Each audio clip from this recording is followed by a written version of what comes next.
Welcome to Quill Sword Blogcast. Can the Democrat Party rebuild?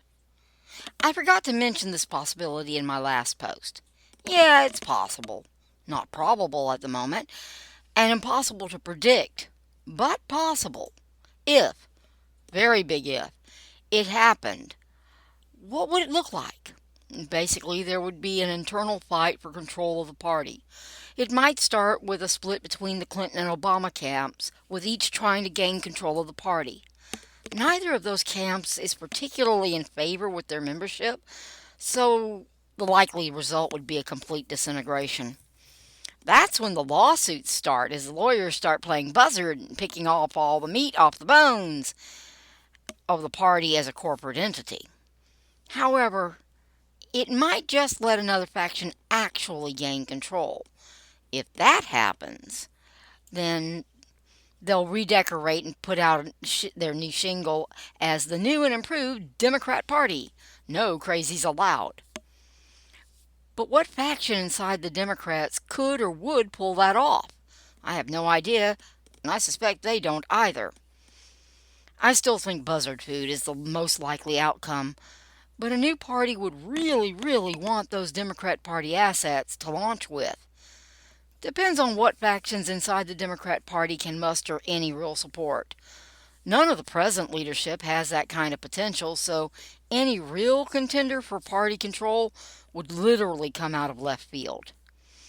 This kind of scrambling is what I expect will take up the lion's share of the next few months. I can't imagine why any elected Democrat would be looking at leadership and not wanting to either take over or jump ship. Yes, I still expect the first signs to be those jumping ship, but what we can see on the outside isn't always telltale of what's going on the inside. Maybe they will pull off a miracle and have a fairly quick takeover. More likely, it's going to be a bruising battle for control that ends in disaster. Their biggest problem is that they don't have anyone like Trump who can stage manage a takeover.